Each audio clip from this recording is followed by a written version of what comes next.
All right, my friend. It has been a while since we've had a chance to catch up, so this is going to be pretty cool. Last time we talked, I was hiding out in a tent, kind of avoiding the world.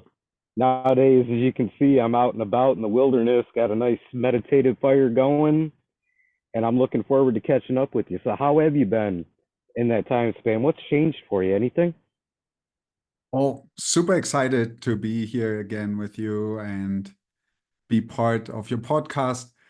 For me, it's really like a momentum that's building, right? I'm coming on these podcasts as guest because it's for me so important to reach out to the world and to connect with new people who've never heard about me and to just talk a little bit about what my story was and what helped me. And I hope I can share a little bit of that with your listeners.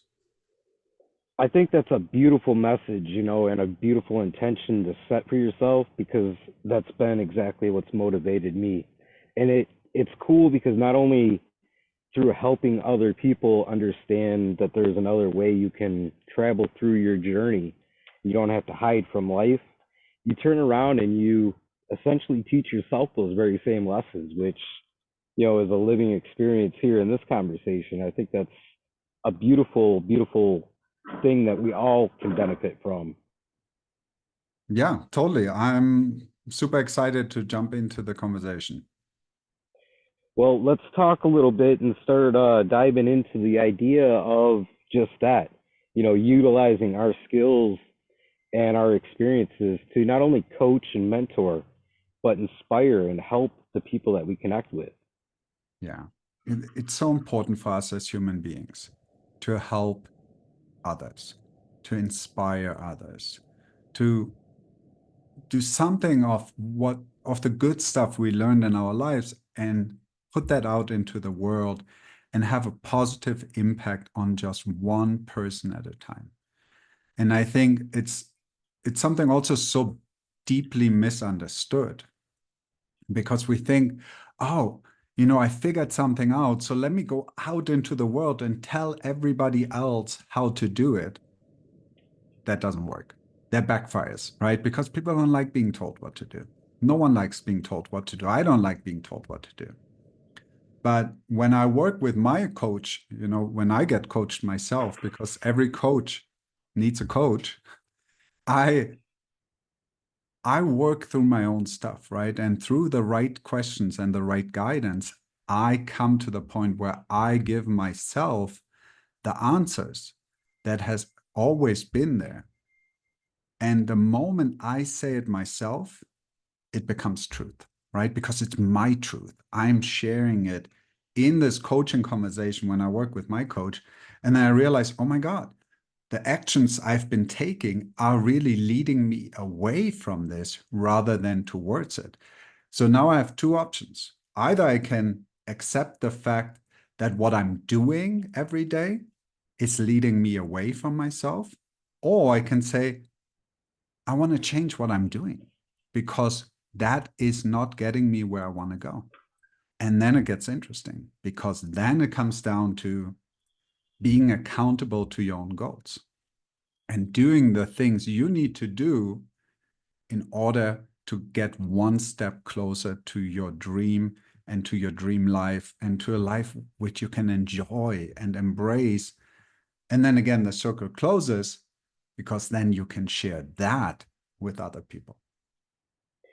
You said something in there that I think is so important to take a little bit of time to really dive deeper into. And it's the fact that the reality of the case, most of us are looking for simply the results. We want to look at somebody or hand them, whatever to get the answers to where it is we're going. But the reality of the matter is, those questions are within you, and only you're able to tease them out. Yeah. Yeah. And that's where it becomes so important to have help. Because when you try to do this by yourself without outside help, you keep running in the same circles because your mind and your ego have created a construct and a belief system and a certain way of thinking about something that will always lead you back to the same actions. And those actions are what created your life as it is today. If you're That's unhappy where with the life how it is today, you need to not go back and complain and say, "Oh, poor me, and I'm the victim here, and the world is after me." But you need to say, "What do I have to do differently in order to create a different outcome?" And that's work. not only is that work, but that is like one of those situations that looking in the mirror and having that hard conversation with yourself is so dreadful and difficult to do because you got to take that time to acknowledge the mistakes that you're making. And I know that from the journey that I've taken, when you remove that mask to sit with the reality of your heart and understand that that song that's beating within you, it's so foreign and it's so hard that you're right when it comes to understanding it, being able to bounce the ideas off of not only, the people around you, you get one context, but when you go to a neutral party and they look, and their mission is to help you uncover these things, you get this new perspective. And that's where, the talk therapies of the world become so powerful, but they can only do so much within the context of the books that they study or the degrees on the wall. And when you step into the course or the forum of coaching or finding whatever alternative avenue is present for you, you get this real unique life experience to base that on. Yeah, exactly. Because it comes down to taking action and taking action for your dream, for what you truly want. And so it becomes really important to get really, really clear on what you want, right? I mean, we all want to be healthy and rich and in that super healthy and successful relationship and have this amazing life. I think it's the same for all of us as humans. But when it really comes down to it, and I want to start with the example of health, it's like when you say, like, I want to be the healthiest version of myself. And you look at what do I eat every day? And then you look at the things you eat throughout the day and you say, really, like 50% of that stuff is not healthy. So what am I doing here? On one hand, I have this dream of amazing health. But on the other hand, I'm not willing to sacrifice my Twinkie bar because it gives me so much joy when I'm eating it. So then that's a moment to just become honest with yourself. Maybe your goal is just to get to 50% health. Maybe your goal is to get to 80% health. But then don't walk around telling the world you want to be the perfect healthy person, but have these actions that are directly counterproductive to it. Become honest with yourself and recognize that your actions are in direct relation to your outcomes. When I think about that, some of the people that I've helped along the past few months, even for, predominantly, I think about how they come to me with just that idea, I want to be the healthiest person in the world. I want to do this, I want to do that. But they're not quite ready to put those things down. So what I do is I kind of like to drift their attention toward those statements instead of them being the action plan of the moment. Look at them more as your long-term goals, but yet hold yourself in a context and a reality where you're honest with yourself enough to understand that those long-term goals, even though they are beneficial and they were where you would like to see yourself, they don't end up becoming the catalyst for who you are. Because I feel like when you get caught up in that frame of mind where all I'm going to do is achieve these goals and every living second is going to be something to help, me further that mission, you not only lose yourself, but you lose the freedom to allow those goals to transition, to change, and take shape in a way that, number one, you can meet them, but number two, you still have yourself. Yeah, super important. And that's why so many people give up on their goals because they have this huge goal of, oh, I need to be in perfect health, to stay with the same example. And then they recognize I'm not there yet. I haven't laid the groundwork in order to build this amazing health for myself.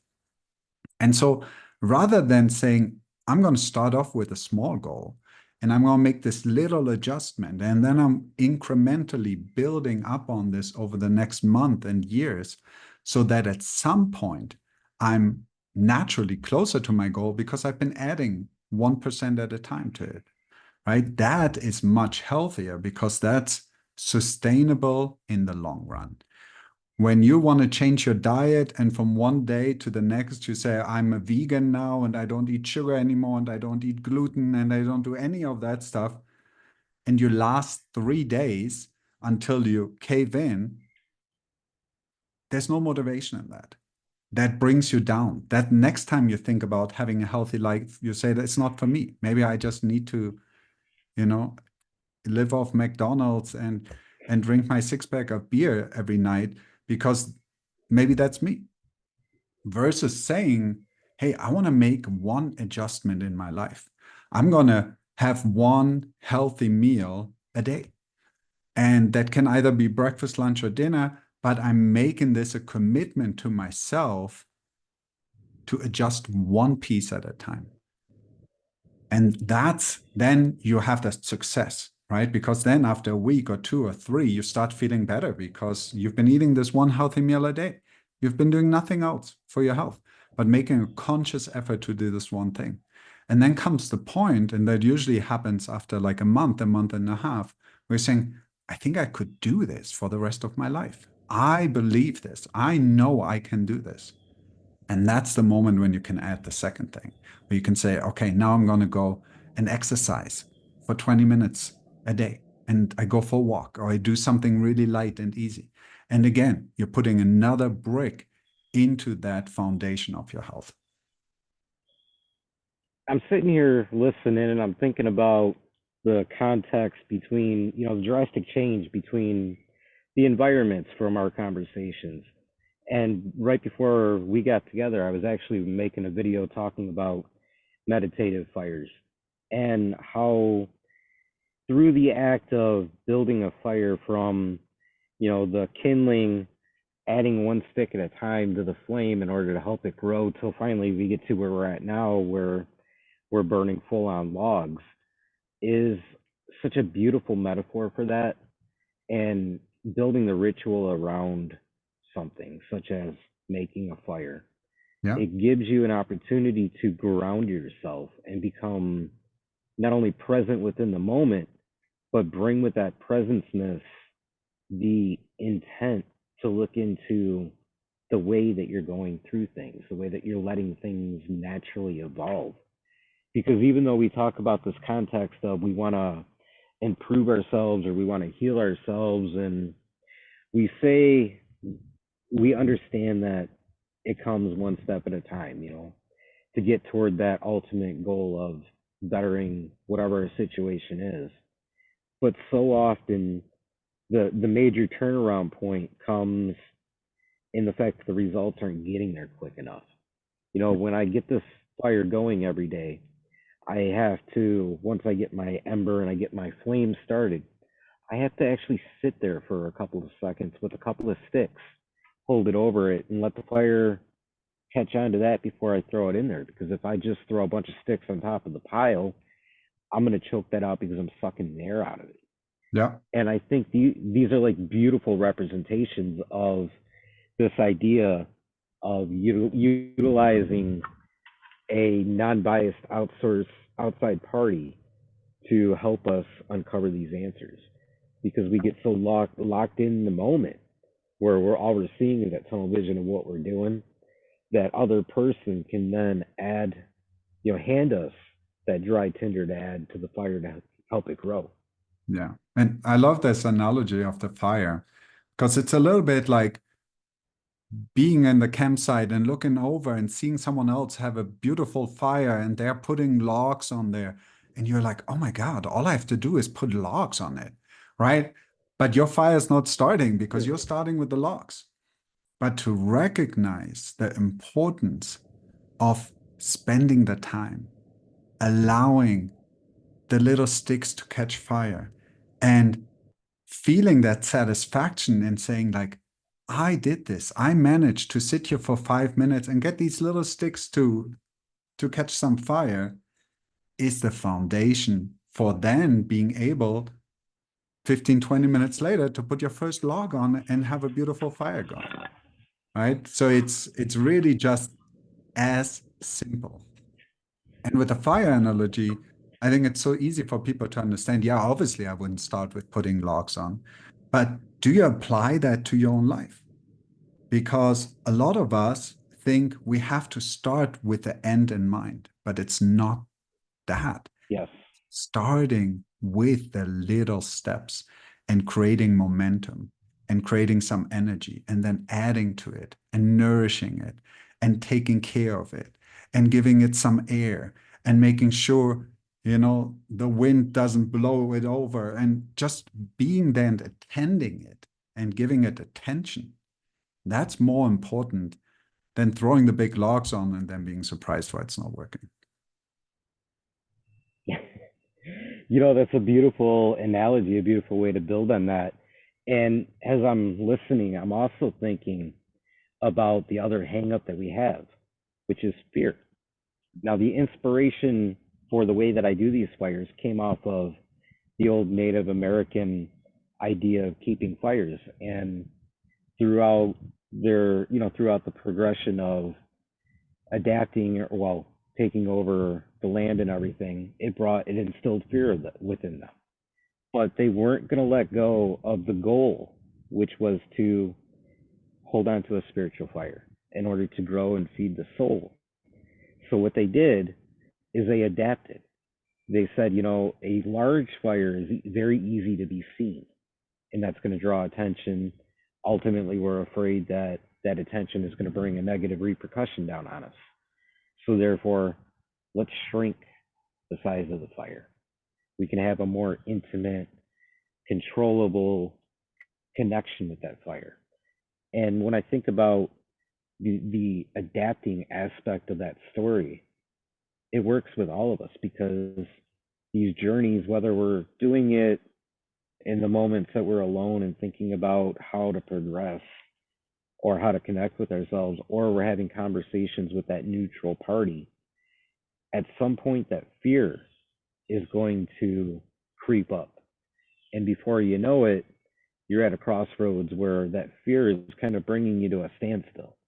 Yeah. And when you take the fire analogy and you look further into the reasons that it's kept so small, you see that even though the fear is there, you can still have that dream, you can still have that goal and that purpose, but it allows you the ability to adapt and change the expression, the way that it's created, the way that you go forward.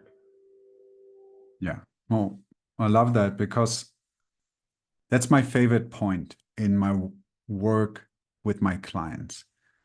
When that fear actually comes up and when they say, I don't know if I can do this, right? In the beginning, it's all like, yeah, I want this and I want that, and I totally can do this. Yeah, I believe it.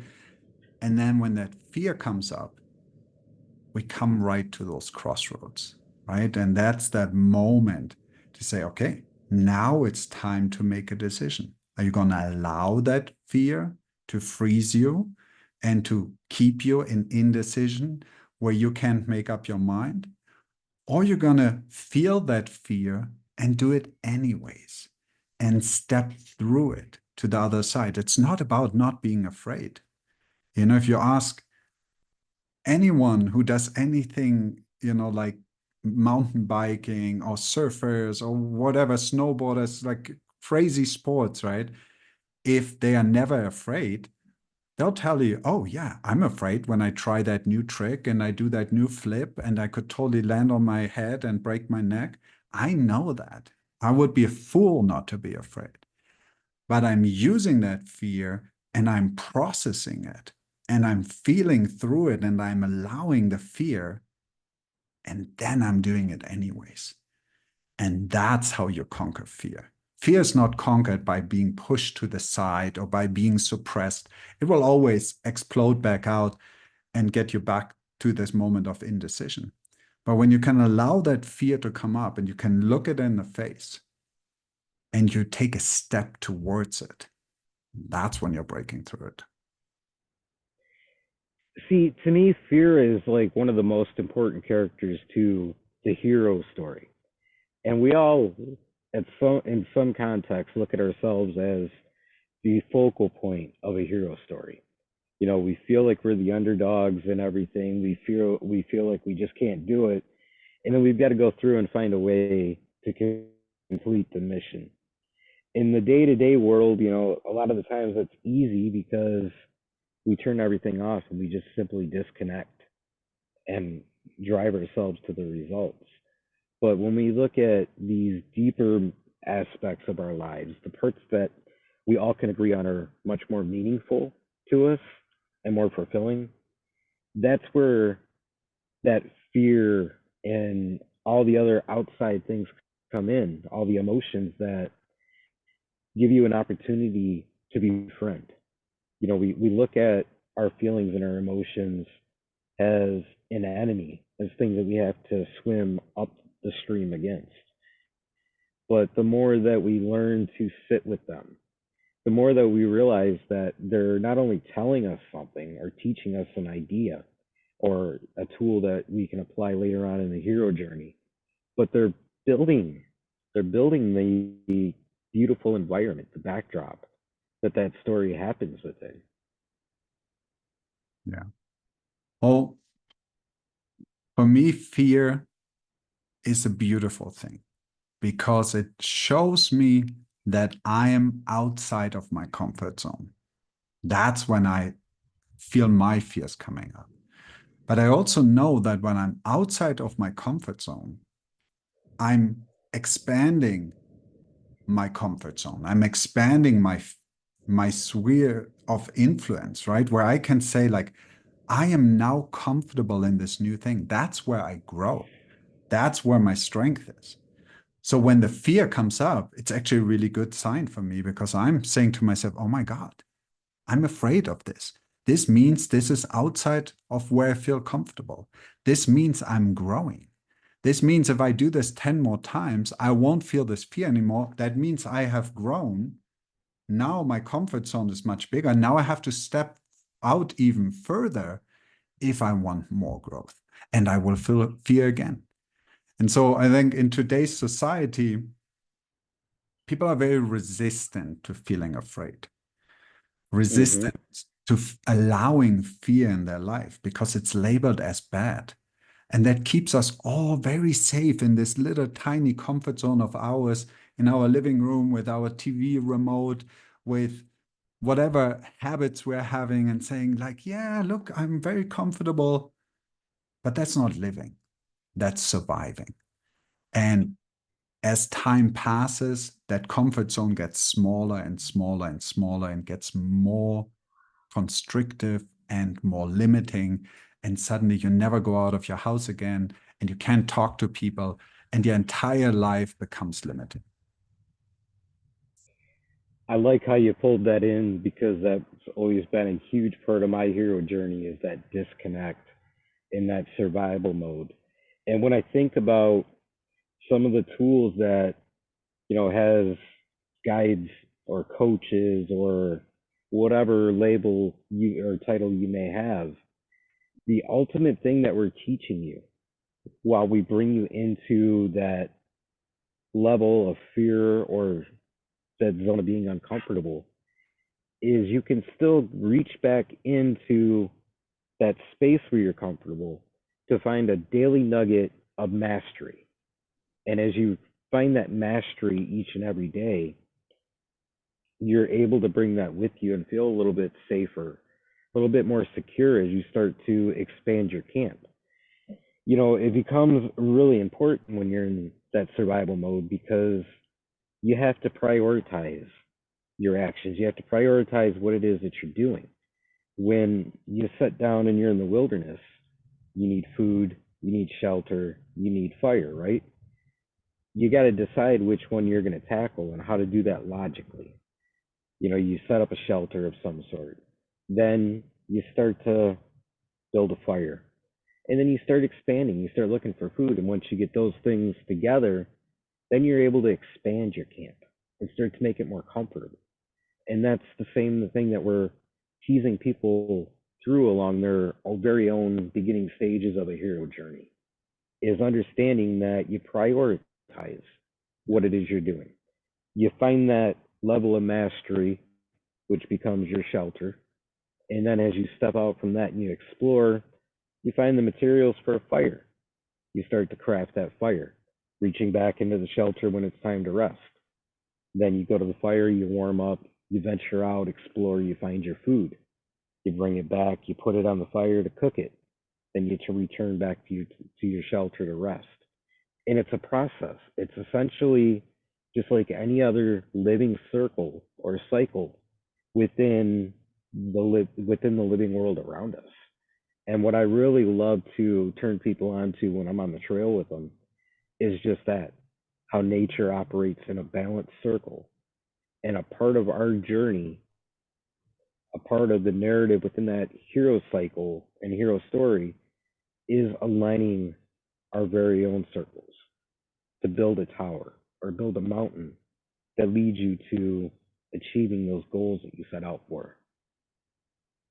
Yeah, exactly. And I love that idea of the circle and to just learn from nature because it's right in front of us, right?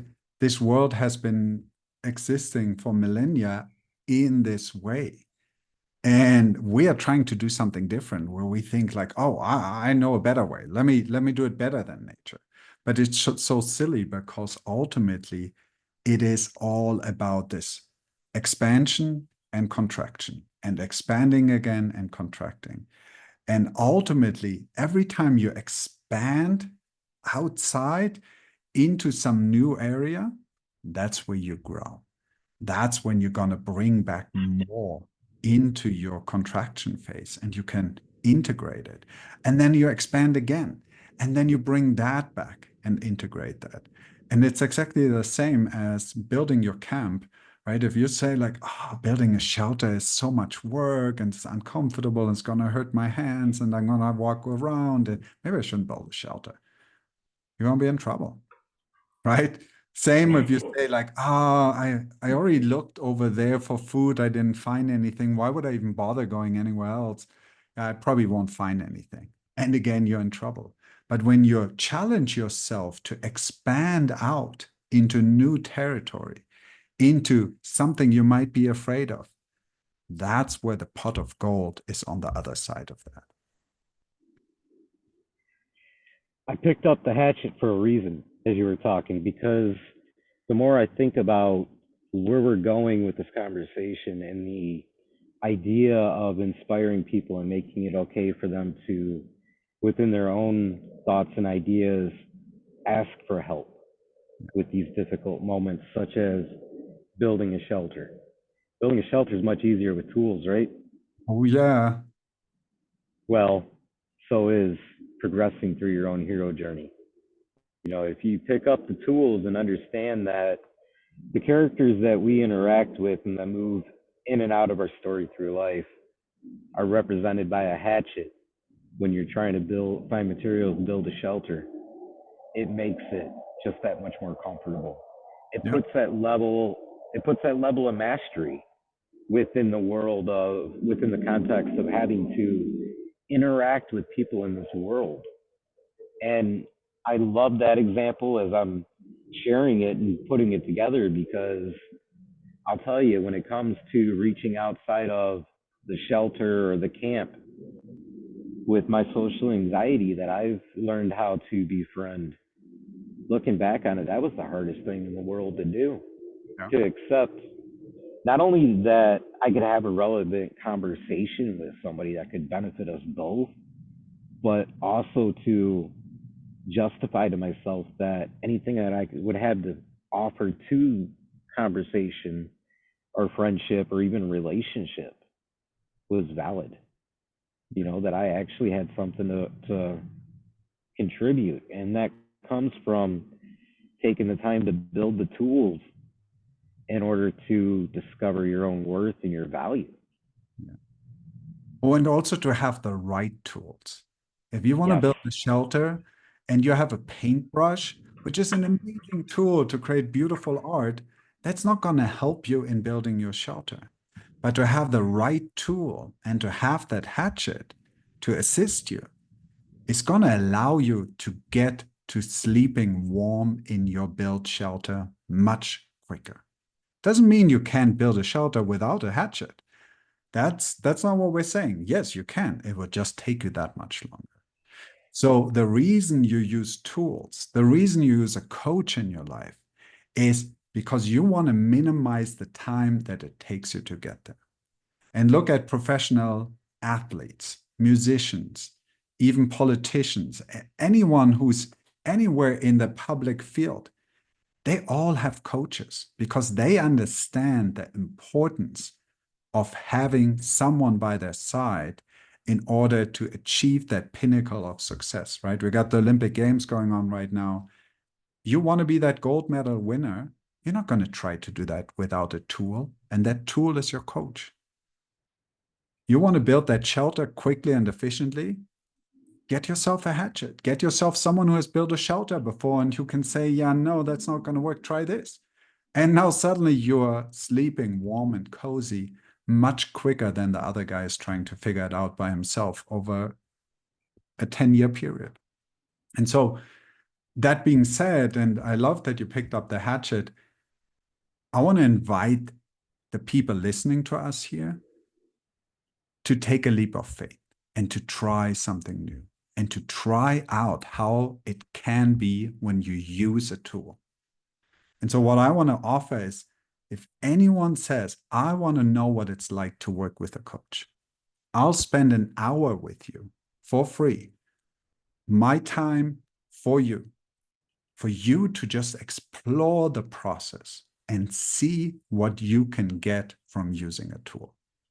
And if you like it, we can talk about doing more. And if you say, great experience, but it's not for me right now, God bless you, move on. That's perfectly fine too. But I want to serve the world, right? That's how we started this conversation. It's so important for me to impact people's lives. And I know out of the hundreds of people I talk to, all those people who never became my client had an impact from that 1 hour conversation. So I want to offer that to anyone who's listening. Take me up on this. It's an opportunity. It's for free, no strings attached. You won't get a million newsletters from me afterwards. You'll be safe. Well, I'll tell you what, let's call it at that since the logs are starting to burn down. Go ahead and take a minute to do the self promotion and all that good stuff as we wrap this up. You can find me on Facebook, on Instagram, on TikTok. I'm sure we can put the links in the show notes. I don't want to bore people with web addresses and all the boring things, but it really comes down to take action today. Allow yourself to experience what life can be like when you have the right tool to hack it. And that back to the hatchet, right? We're hacking life. It's the same thing. So use that opportunity. All it takes is taking action. And you can reach out to me on any of those platforms. You can get my email address through Mike, whatever way you want to fight, but take action and take advantage of this because this is an amazing offer. And I hope that at least one person will do it. Well, I do too, and it's been great catching up with you. I always enjoy sitting around and having these kind of conversations. So thanks again for reconnecting and taking the time for us. I appreciate it. Of course, yeah. Thanks for having me, Mike. Absolutely. We'll have to do it again down the line. Most certainly.